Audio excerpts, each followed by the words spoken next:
The end of World War II marked a profound and sweeping transformation in the Pacific. Japan, once a formidable imperial power with an extensive network of naval bases stretching from its home islands to far-flung territories in the Pacific, was now a defeated nation.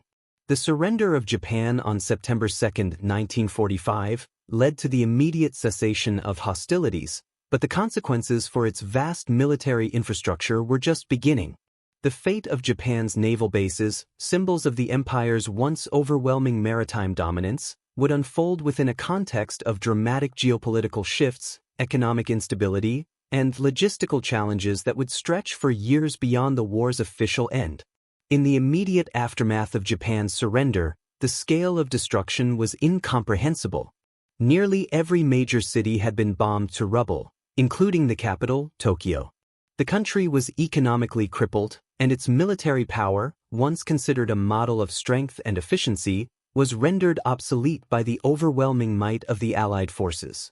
Japan's navy, which had been a dominant force in the Pacific before and during the early years of the war, was now left with little more than remnants of its former self. The warships were either sunk, abandoned, or left in disrepair. Japan's naval bases, the heart of its maritime empire, were similarly in ruins, their future uncertain.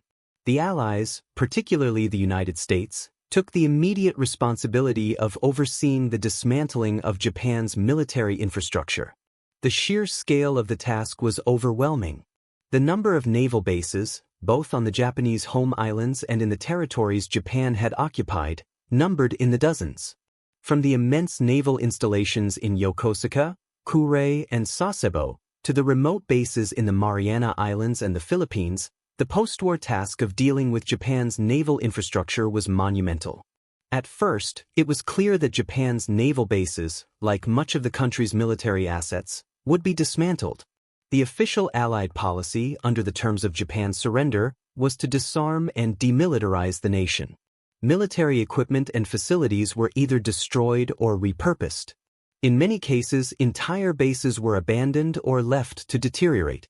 The cost of maintaining these installations, especially in the context of a shattered Japanese economy, was prohibitive. The Japanese government, under the strict supervision of the occupying Allied forces, could no longer afford to keep these sprawling military complexes operational. One of the most notable examples of this early post-war dismantling occurred at Yokosuka Naval Base, Japan's largest and most strategically important naval installation. Situated just south of Tokyo, Yokosuka had been the hub of Japan's Imperial Navy. It housed some of the most advanced ships and submarines of the era, including the famed battleship Yamato.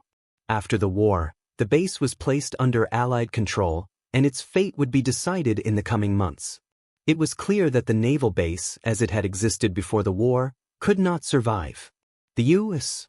military, already well established in the Pacific theater, would make its own arrangements. Initially, the Japanese were not allowed to maintain any naval assets, and the base was severely restricted in its operations. Throughout 1946, dismantling operations began in earnest. Ships, equipment, and personnel were gradually removed.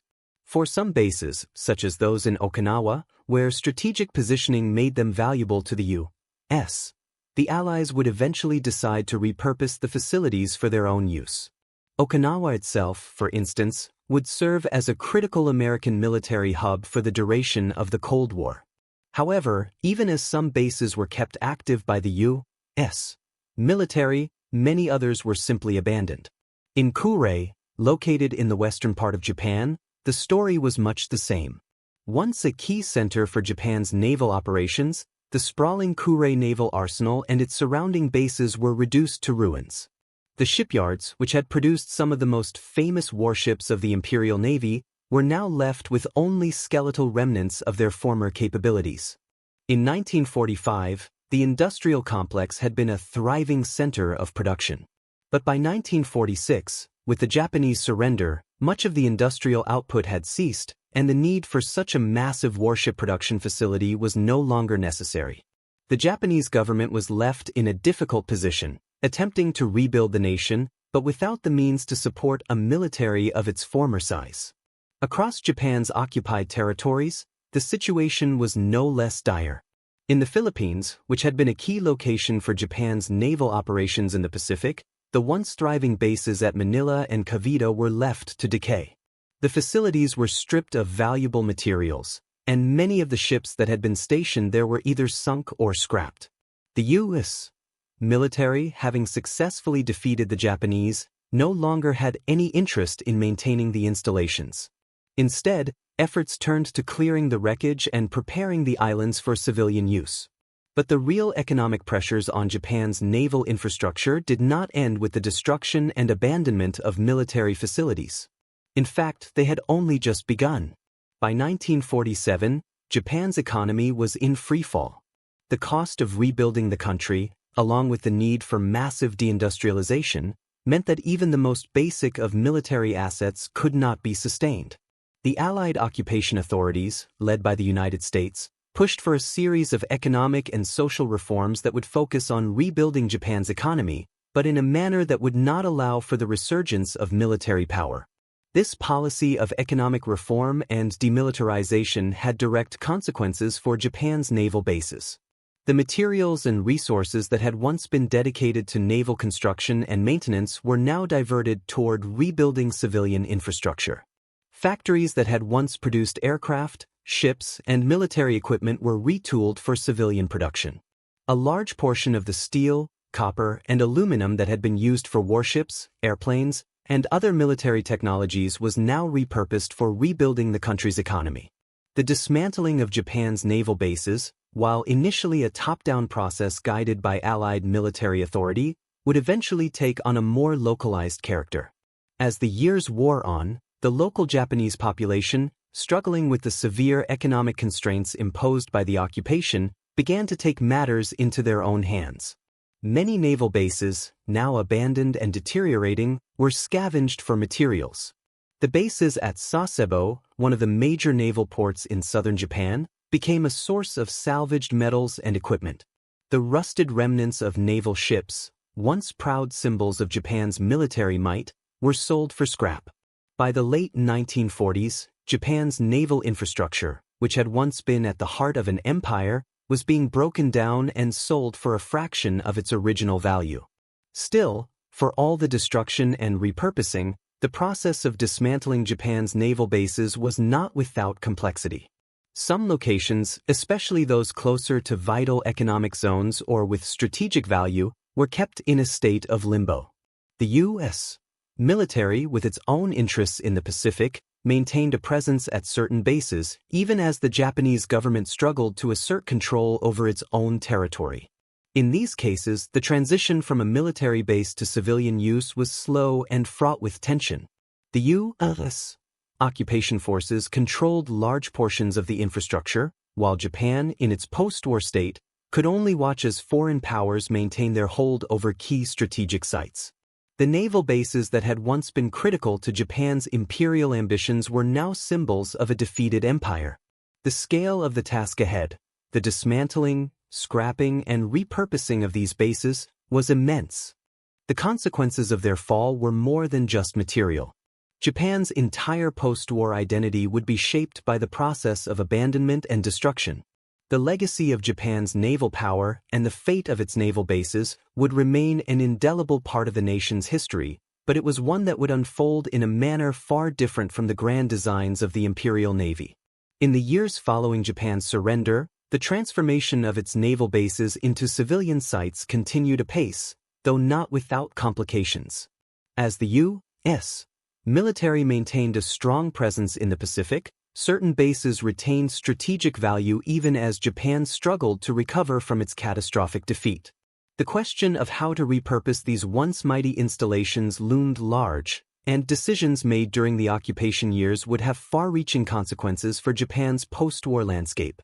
By the late 1940s, many of Japan's major naval bases were either abandoned or repurposed for civilian use. Yokosuka, once the center of Japan's Imperial Navy, was a prime example. The base had been the site of several critical naval operations during the war, but after the Japanese surrender, it became the focus of intense dismantling. While the U.S. Navy took control of certain sections, the Japanese government found itself unable to maintain the infrastructure. With the economy in tatters, funds for restoring or rebuilding the naval base were scarce. However, the U.S.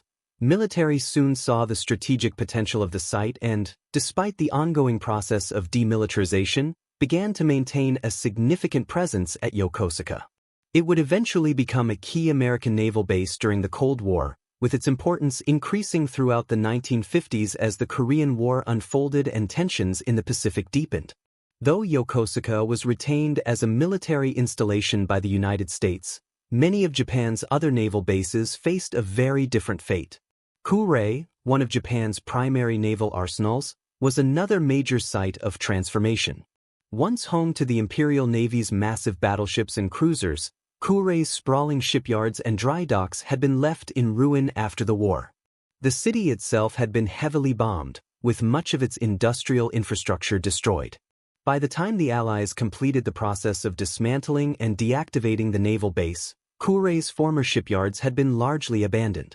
The vast industrial complex that had once churned out massive warships, including the ill-fated Yamato, was left to decay. However, even in the absence of military activity, the economic imperative of repurposing such valuable facilities could not be ignored. With Japan's wartime industries dismantled and a dire need for civilian infrastructure, the remnants of Kure's naval base became a resource for rebuilding the country's industrial capabilities. What was once a symbol of military might would now serve the country's peacetime needs. Metal salvaged from the base, as well as valuable equipment and materials, was diverted for use in the reconstruction of Japan's civilian economy. Kure's shipyards, which had once built some of the world's most formidable warships, would eventually shift their focus to shipbuilding for commercial and industrial purposes, a symbolic and material reflection of Japan's transformation from a militaristic empire to a civilian economy. The situation in the Philippines, a major theater of operations during the war, was similarly bleak. Manila and Cavite, two key naval bases, were left in a state of ruin after the war's conclusion. The battle for the Philippines had devastated the islands, and the naval bases that had once been central to Japanese operations in the Pacific were now just shattered remnants. The Philippines, which had been occupied by Japan during the war, was now under U.S. control as part of its occupation in the Pacific. The U.S.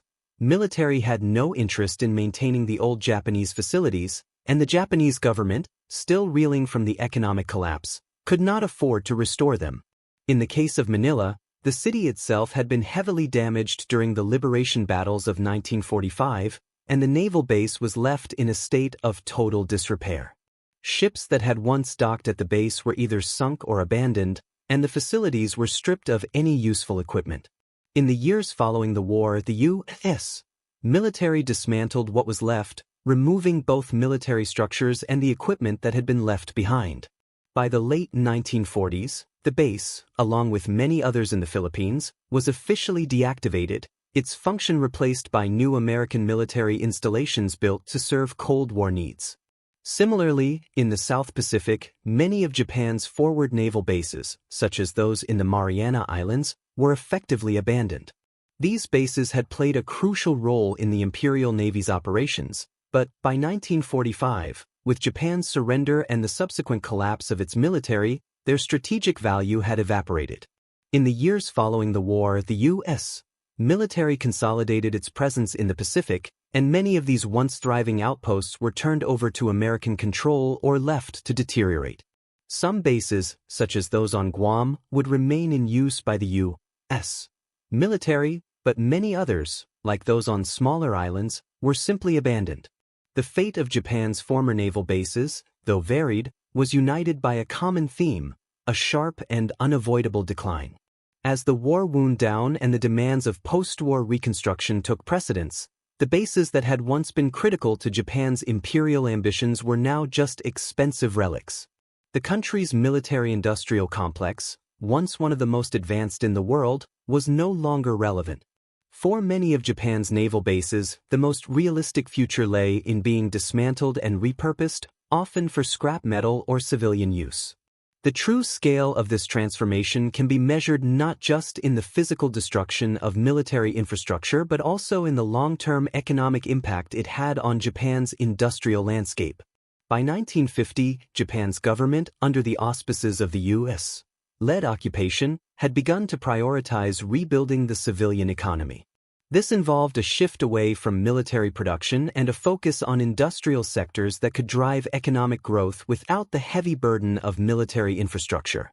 The transition from military to civilian use was not always smooth.